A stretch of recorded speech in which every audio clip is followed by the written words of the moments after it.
할렐루야. 옆사람 뒷사람 인사하겠습니다. 잘 오셨습니다. 인사하겠습니다. 잘 오셨습니다. 잘 오셨습니다. 잘 오셨습니다. 때를 알면 실패하지 않습니다. 때를 알면 실패하지 않습니다라는 제목으로 하나님 말씀 전하겠습니다. 2007년도에 교회를 개척했는데 쭉 돌아보면은 어렵고 힘들고 어렵고 힘들고 어렵고 힘들고 약간 기쁘고 어렵고 힘들고 어렵고 힘들고 어렵고 힘들고 약간 즐겁고 좀 지나니까 힘들고 좋고 힘들고 좋고 힘들고 좋고 좀 지나니까 힘들고 좋고 좋고 근래에는 힘들고 좋고 두 가지 때가 있더라고요. 힘들 때와 좋을 때. 그 때를 몰랐어요. 힘들 때는 기도하라는 사인이고 기쁠 때는 하나님을 찬송하고 예배라는 사인이었는데 그걸 잘 모르고 자꾸 다른 방법을 추구했던 다른 방법. 그래서 하나님이 17년을 돌아보면서 이게 교회를 인도하시는 은혜의 모습이고 우리를 이끄신 하나님의 은혜의 모습이구나. 내가 이때만 잘 알아도 하나님 앞에 영광적으로 기쁨을 살 수 있겠구나. 그래서 그 은혜를 좀 나누려고 합니다. 우리 첫 번째 메시지 같이 읽겠습니다. 시작. 맞습니다. 기도한 사인이었어요. 그래서 교회가 이제 개척된 게 2007년도 개척을 해서 7월 1일 날. 근데 그 개척하기 전에 말씀으로 비전을 좀 받았어요. 크게. 그래서 이사야 61장 1절부터 3절 매일 예배 때마다 주의 성령이 임하셨으니 선포하는 누가복음 4장 18절 19절 요 말씀을 비전으로 받았어요. 그래서 이 안에 시온이라는 단어가 교회를 뜻한다고 해서 교회 개척하라는 말씀이구나 생각하고 요게 이제 기도하다가 하나님 은혜 가운데 어떤 통성으로 막 기도하는데 불격자 때죠.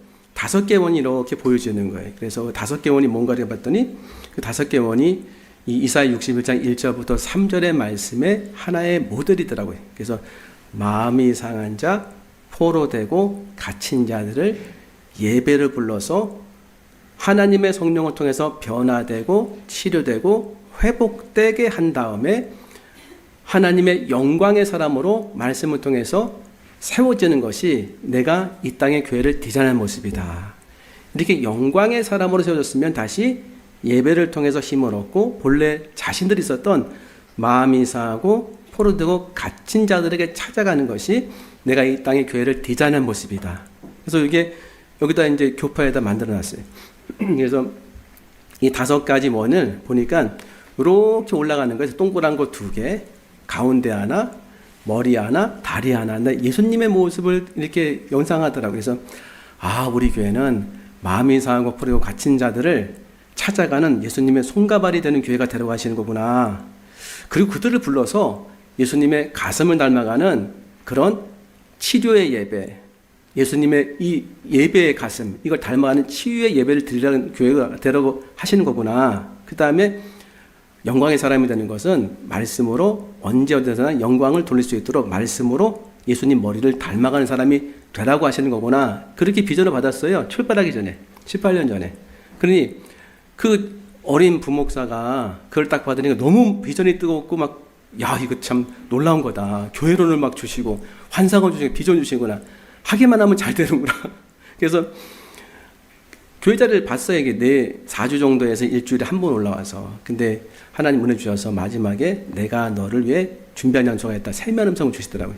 딱 가보니까 진짜 제가 기도 가운데 봤던 그 장소가 딱 있어서 7단지. 그래서 거기서 교회를 개척했어요. 월세가 싸지 않았어요. 그 당시 18년 전에. 2007년도인데 260만 원 달라고 해서 없습니다. 220만 원 월세에 32평의 실평수 5천만 원을 보증금으로 드렸어요. 교회에서 도와주셔서. 창립기념 예배를 드리는데 꽉 찼습니다. 할렐루야죠. 섬기던 교회에서는 멀어서 못 왔는데 저를 파송한 교회에서 꽉 채워주셨어요. 전 장로님, 안수 집사님, 권사님, 또 담임 목사님 설교하시고 제가 또 인사드리고 그 다음 날이 새벽 기도 전에 한 명도 없더라고요. 어제 오지나 왜 이렇게 많이 오셨냐. 한 명 딱 나왔는데 너무 기뻐가지고 그때는 이제 제가 5시 반에 그 새벽 기도를 훈련받았기 때문에 부교육자 때 5시 반에 했어요. 그래서 한 명 딱 왔다 가더라고 아내가. 그래서 너무 바빠가지고 막 준비하는데 없어지셨어 그분이요. 나중에 보니까 그분은 5시인 줄 알았다는 거예요. 5시 됐는데 예배를 안 드리니까 개척한 지 어제 창립 예배 드려서 이제 안 하나 보구나 하지. 그래서 가신 거예요. 그 다음서부터 사람들이 안 오시는 거예요. 220만 원 내야 되는데. 월세는 이게 너무 빨리 오더라고요. 그러니까 청소하시는 어머님이 늘 저보고 목사님 괜찮으세요? 나 뭔지 얼굴이 안 좋아 보이나 제가. 근데 그거를 개척할 때 한 달 동안 리모델링을 했어요. 한 달이 꽤 깁니다. 그래서 우리 여기 앉아있는 우리 가족이랑 같이 위에 목수 불로다가 이렇게 십자가 위로 딱 멋있게 했어요. 근데 한 3주를 하다 보니까 3주 전 2주인가요? 옆에 부동산이었어요. 같은 층에. 담배를 딱 들고 오시더니 심히 걱정된다. 아니 짜장면 먹고 있는데 저쪽 본인한테 그 계약을 안 했다는 거예요. 오늘 제가 계약한 거는 밑에서 이제 인솔해가지고 같은 층에 다른 데서 했는데 같은 층에 나중에 알고 보니까 부동산이 있었고 저는 부동산이랑 크린토피아에서 주인 만났는데 그분이 부동산도 한다는 거예요. 거기서 또 이렇게 은혜가 돼가지고 계약을 했어요. 그러니까 이분이 화가 난 거예요. 매일 와가 담배 이렇게 심히 걱정된다. 그러고 가시는 거예요, 이렇게. 근데 그분이 먼저 가시더라고요. 금방 없어지시더라고요, 이렇게. 그렇게 개척하는데 잘 될 줄 알았어요. 잘 됐죠. 하나님 은혜 가운데. 그런데 아까 말씀대로 고난, 어려움, 고난, 어려움, 고난, 어려움. 그래서 일주일을 딱 지내서 그 다음 주엔 진짜 창립 예배를 드리는 거예요. 그때는 창립 기념 감사 예배고 딱 드리는데 한 7분 나왔더라고요. 너무 감사하죠? 한 5분인가 7분인데 전화가 왔어요. 애들이 자전거 타고 내려가다 넘어져가지고 사고 났다고. 큰애랑 둘째 아이가 자전거 타고 내려가다가 거기서 굴렀다고. 갈 것인가 말 것인가. 왜냐면 제가 설교해야 되고 아내는 반죽일 털어야 되는데 제가 가면 설교할 사람이 없잖아요. 아내가 가면은 방송 움직일 사람이 없고 혼자 괜찮은 것 같은데 아내가 가도. 근데 그때 가지 말자. 어떡하겠냐. 뭐 하나님께 맡기자 그냥. 애들 뭐 알아서 하시겠지. 그래서 이제 나중에 보니까 걔네들 친척이 이제 저희 누님이 계셔가지고 연락해가지고 병원에 갔는데 뼈가 이렇게 좀 부서졌다 하더라고요. 그래서 이런 일을 필두로 해가지고 아 교회가 이게 은혜도 넘치지만 고난도 넘치는구나. 끊임없이. 그래서 제가 만나사역을 이렇게 하는데 만나사역에 어르신들을 섬겼어요. 어르신을 섬기는데 연락이 오는 거예요. 파주 그 시청 동사무소에서 목사님 한 분이 지금 스스로 이렇게 그 인생을 마감하려고 하십니다. 여러 번 그랬다는 거예요. 가서 보니까 아니 70밖에 안 되신 분인데 생일날 이렇게 운명을 하시려는 거예요. 그래서 설득해가지고 식사해드리고 그러지 마시라고 빨리 나오시라고 그 집에서 우리가 좀 어떻게 해보겠다고 집도 나와야 돼. 그분 모시고 이제 좀 살 수 있는 집을 마련해드렸어요. 또 전화가 왔어요. 아유 목사님 이분은 지금 큰일 났습니다. 감금된 느낌을 받는다고 얘기합니다. 자기를 제발 구출해달라고 해요. 구출해달라고. 알고 탁구장을 하시는데 거기서 돈도 못 받고서 나오지도 못한다는 거예요. 그래가지고 밤인가 새벽에 가지고 그분을 구출해냈어. 이렇게 가까운 데서 걸리지 않도록 조마조마한 상태에서 그분 모시고 한 분은 이렇게 성격이 대단하신 분이에요. 대단하셔가지고서 막 괄괄하신 분이에요. 그래서 그분 모시고 세 분이 살게 하셨어요. 난리가 났습니다. 어른도 싸우시더라고요. 처음엔 말로 싸우시다가 주먹을 싸우죠. 내가 HID 나온 줄 몰라 하면서 나도 군대 나왔어. 나도 이북 사람이야. 하는데 구강쾅쾅 거리는데 와 너무 이렇게 힘들게 이제 어려움이 막 생기는 거예요. 그래서 한 분 한 분 또 그렇게 살다 보니까 목사님 그 시청인가 동사하면 또 연락이 왔어요. 이분이 지금 다 쓰러져가는 집인데 안 나오신다고 어르신인데 목사님 교회에서 좀 돕는다고 하니까 가서 한번 꼭 지금 겨울이 다 됐으니까 좀 그분을 나오게 하시라고 가보니까 다 쓰러져가는 집이에요. 진짜 집을 비워놨어요 누가. 근데 그게 기와로 됐는데 기와가 한 30cm는 기울었어요. 이렇게 거기에 움막처럼 이렇게 사시는 거예요. 그분 모셔서 저희가 어떻게 해볼 테니까 나오시라고 여기 굉장히 많이 설득해서 안 나간다고. 나중에 나오셔가지고 요 앞에 앉아가지고 예배를 드리시는 거예요. 그래서 얼마나 흥이 좋은지 말씀드렸잖아요. 박수 치면서 박수까지 이런 것 같다 해서 이렇게 실제로 앞에 여기 있어. 와. 근데 그분이 이제 돌아가시가 됐는데 가족한테 연락하니까 알아서 하시라고. 알아서 하시는 분이 참 많더라고요. 생각보다. 알아서 하시라고. 우리가 연을 끊은 지가 언제인 줄 아냐고. 연락도 하지 마시라고. 알아서 하시라고. 그래서 알아서 했어요. 이렇게. 근데 가서 이렇게 얼굴에 보니까는 숨을 거두시는데 눈을 뜨고 이제 돌아가신 분도 계세요. 근데 뭔가를 보신 것 같아요. 이게 두려움이 아니라 뭔가 놀라신 얼굴에 이렇게. 그러니까 하나님 나라가 진짜 있는 거 보신 얼굴처럼 느껴지는 거예요. 저한테. 그래서 눈 감겨드리면서 아, 하나님이 마지막에도 은혜 주시는구나. 그렇게 보낸 분들이 꽤 됩니다. 팔이 이렇게 없어서 연풍내에서 그 반찬을 많은데 팔 없어가지고 맨날 힘들어하신 분, 병에 누워만 계셨던 분, 또 천국 갈 때 저희가 또 예배 드려드리고 가서 반찬 드리면 일어선 적이 없는 어르신이 계세요. 말도 누워서 하세요 그냥. 근데 어디가 아픈 것 같지 않은데 꼭 그러시는 거예요. 어려움 있는 분들. 그래서 이 만나사역, 교회 사역할 때 아 진짜 이거 쉽지 않다. 근데 그때마다 제가 뭘 느꼈냐면 어떻게 하면 이걸 해결할 수 있을까 이런 생각을 많이 했어요. 근데 어쩔 수 없이 기도하게 되더라고요. 도움받을 데가 없으니까 어쩔 수 없이 기도하게 됐어요. 도움받을 데가 없어서. 근데 그게 정답이었어요. 새벽에도 개척교회 목사니까 사람들이 안 나오잖아요. 갈 데가 없잖아요. 신방할 데도 없고. 그러니까 여기서 뭐 기도할 수밖에 없지 않습니까? 맨날 교회에 있고 이렇게 왔다 갔다 하면서 이렇게. 근데 그게 하나님의 인도하심이고 가르치시는 방법이었어요. 첫 번째 제가 깨달은 게 뭐냐면 그렇게 많은 어려움이 있다 보니까 야, 내가 믿음이 없구나. 두려워지는 거 아니냐. 아, 교회가 이렇게 없어지는 거 언제나 생겼다가 이렇게 보통 교회를 보면은 막 예배도 드리잖아요. 근데 한 2달 지나면은 거기에 다른 게 들어와 있어요. 어디론가 없어졌어요, 교회가. 우리 교회도 이룰 수 있지 않냐. 그래서 자꾸 기도하게 되는 하나님. 이 큰 비전을 꾸며가지고 그냥 하면 될 것 같고, 뭐 부격자 됐던 뭐 여러 가지 어떤 그런 프로그램들을 내가 무장했다, 이제 된다. 되긴 뭐가 되면 하나도 안 돼. 하나도 안 돼. 그래서 그때마다 기도하게 되더라고요. 근데 항상 기도한 게 아니었어요. 항상 기도한 게. 이런 거라니까요. 항상 잘못해가지고 쓰러져서 기도하래, 그냥. 하다가 보니까 기도한. 근데 그게 하나님의 인도하심이었어요. 그래서 지금 제가 18년 지나고 딱 아는 게 뭐냐면, 야, 무조건 엎드려야 된다. 어려움에 조각구름이 어렵게 나오면 무조건 엎드려야 된다. 이게 저한테만 준 말씀이 아니라 여러분에게 준 말씀이에요. 힘들 때는 하나만 생각하시면 됩니다. 어려울 때는. 돌파구를 다른 데 찾으면 없어요. 하나님께 엎드려 기도하면 하나님이 문을 여십니다.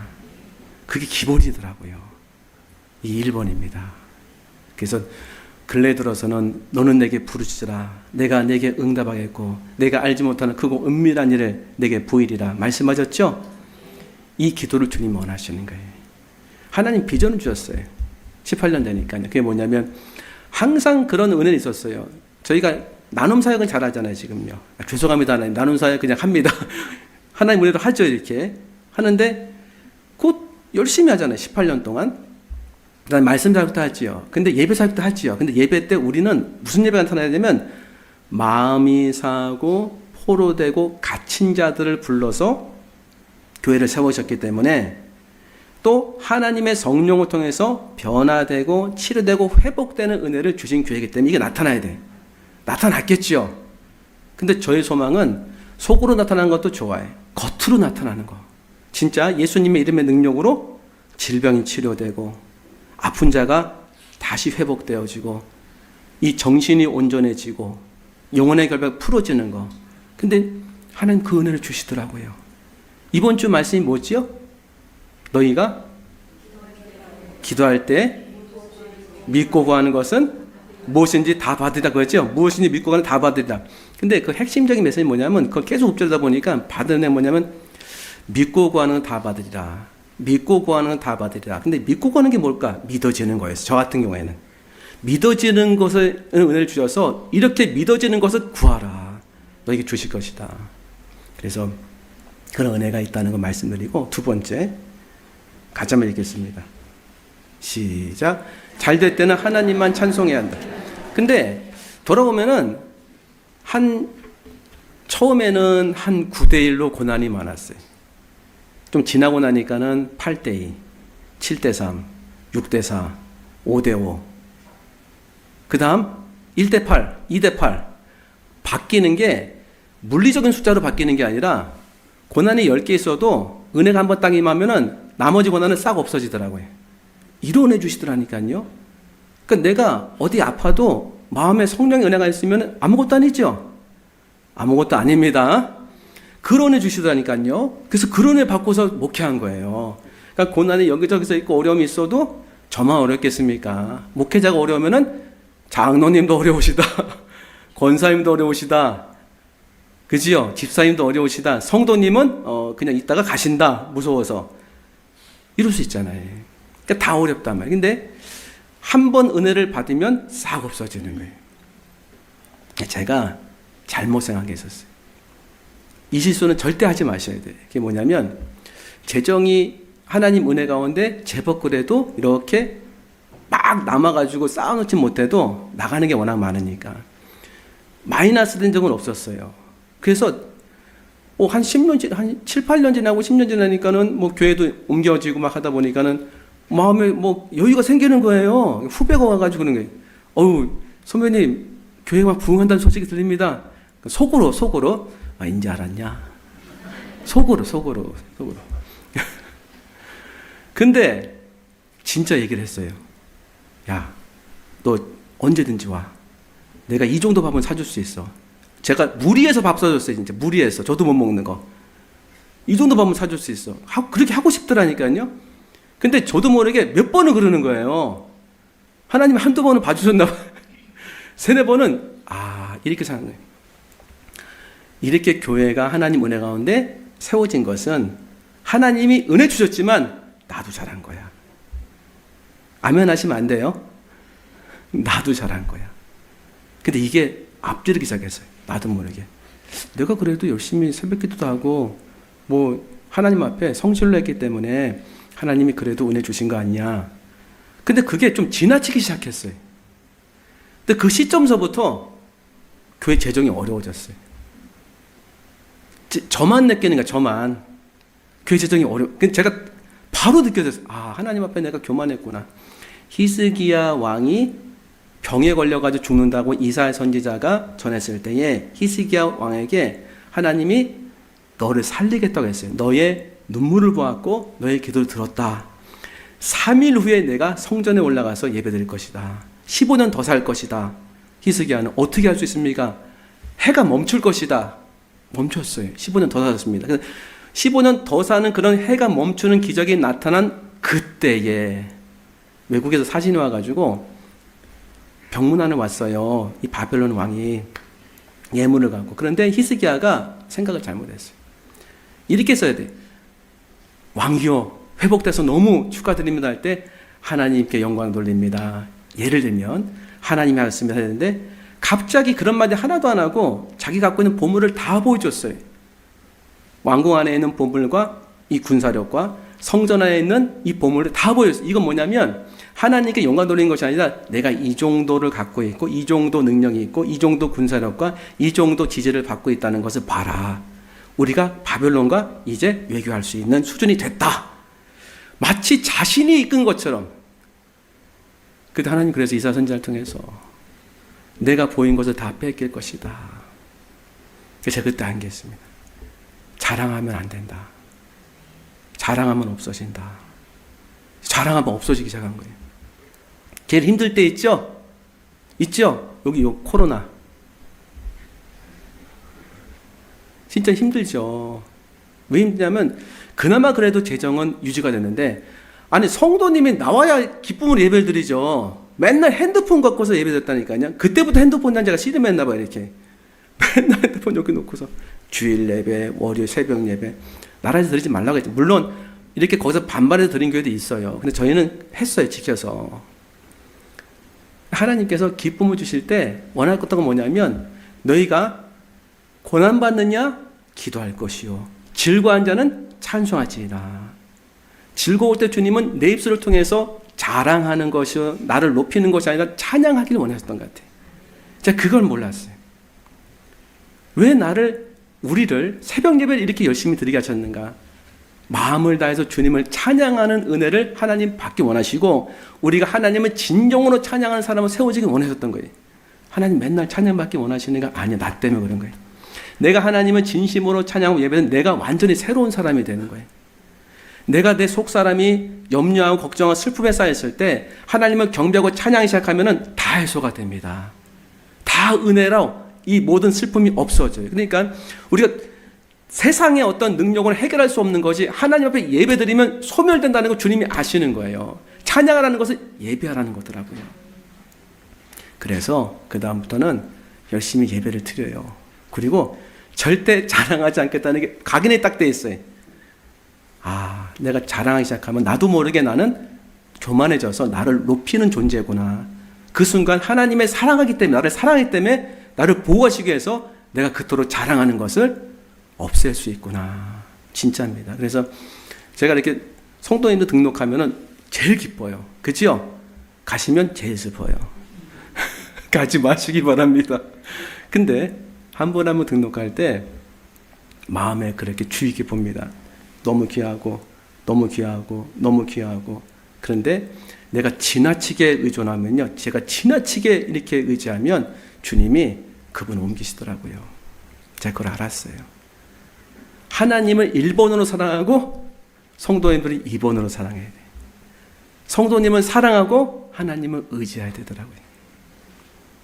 저한테만 주시는 말씀이 아닙니다. 성도님이 주시는 말씀이에요. 하나님을 의지하고 사람은 사랑하는 거예요. 그리고 힘들 때는 뭐한다? 기도한다. 기쁠 때는 뭐한다? 찬양한다. 힘들 때 뭐한다? 기도한다. 기쁠 때 뭐한다? 찬양한다. 힘들 때 뭐한다? 기도한다. 기쁠 때 뭐한다? 찬양한다. 이거 모션을 보여야 하는 겁니다. 지금 힘들 때 뭐한다? 기도한다. 기쁠 때 뭐한다? 찬양한다. 평상시에는 뭐로 산다? 믿음으로 산다. 세 번째 메시지 이겁니다. 세 번째는. 그래서 시작. 오직 성도는 믿음으로 살아야 한다. 그러니까 힘들 때는 있잖아요, 기도하는 사인이. 기쁠 때는 찬양하는 사인. 평상시에 믿음으로 살라. 목회하는 저만 주시는 게 아니라 아마 다 겪으셨을 거예요. 하나님이 힘들고 어려울 때 피할 길 주시죠. 고린도전서 10장 13절 시작. 사람이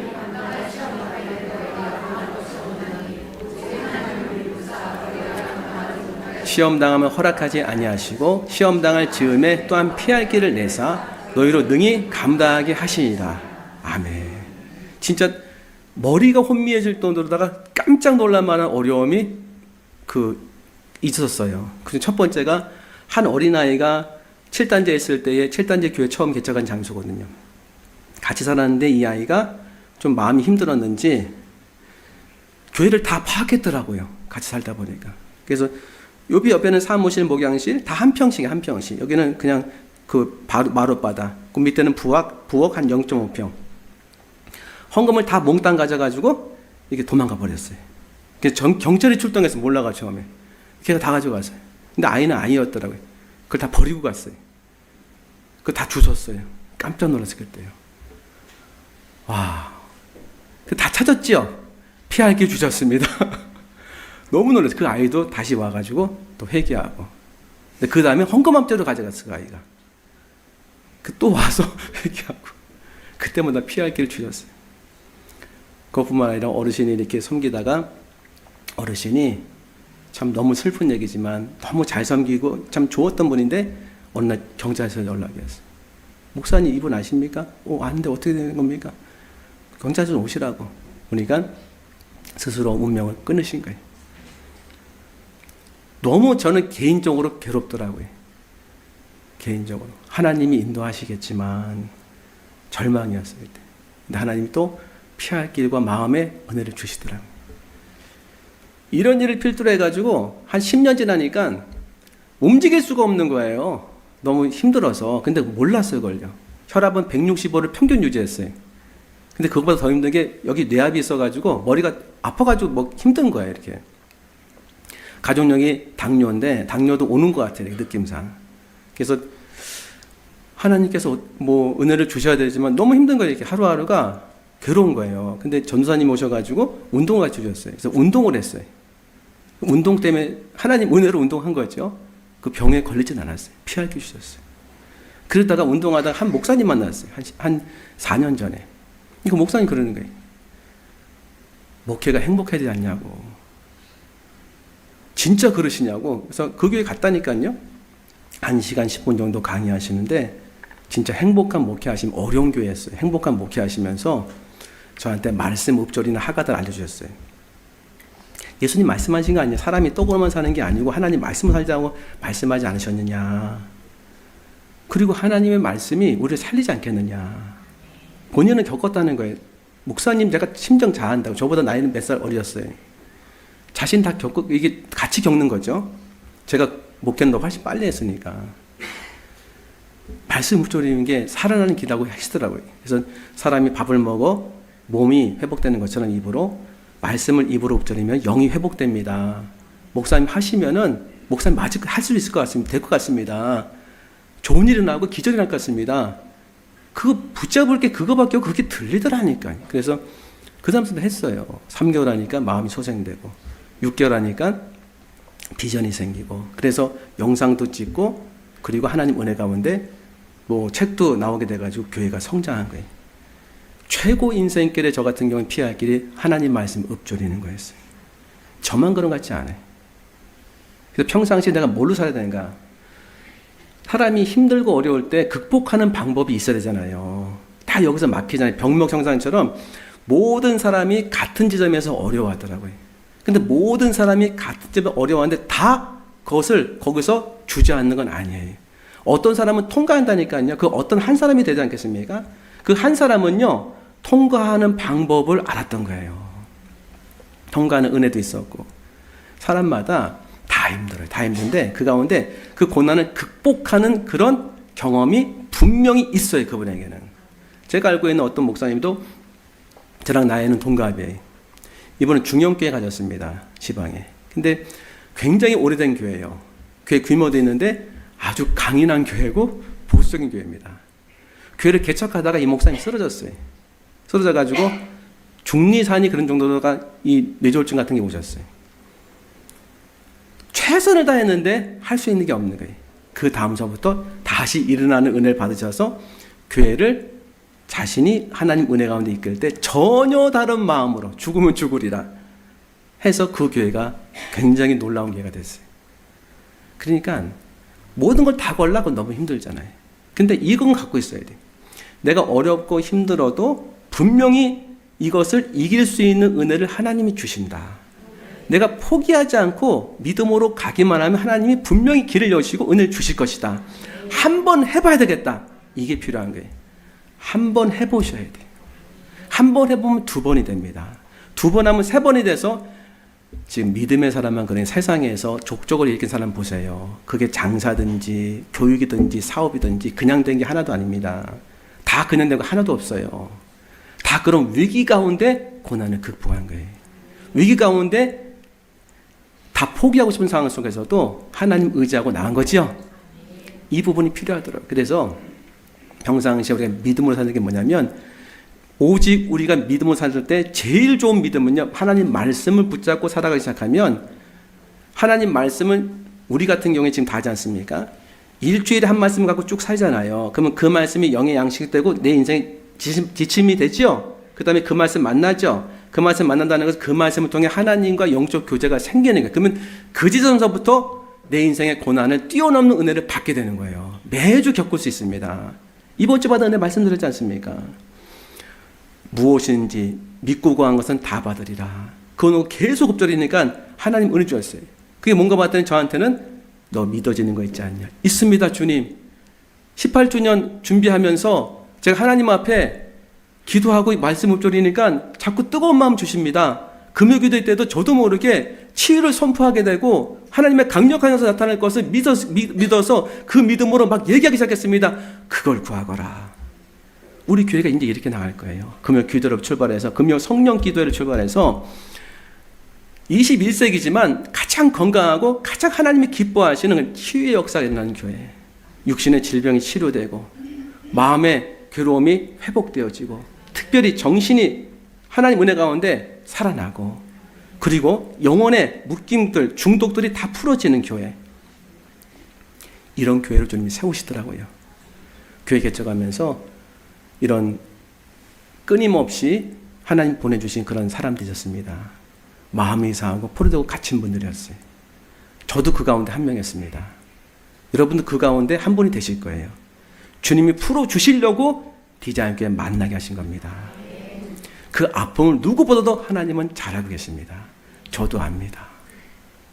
그래서 하나님께서 디자인교회 세우셨을 때 상한 마음과 세상에 많은 죄를 짓고 세상에 어떤 중독이 있어도 주님이 우리 디자인교회 통해서 치료하실 겁니다. 이 교회에서, 하나님의 교회에서 치유의 회복을 경험하시는 여러분들에게 소망합니다. 기도하겠습니다. 하나님 감사합니다. 18년 동안 인도해 주셨습니다. 이제 고난 당할 때에 기도하겠습니다. 기쁠 때 주님을 찬양하며 예배드리겠습니다. 주님의 말씀과 동행하며 믿음으로 살겠습니다. 디자인교회가 하나님의 권능과 복음의 능력이 나타나는 교회 되게 하여 주시옵소서. 감사하며 예수님 이름으로 기도합니다. 아멘.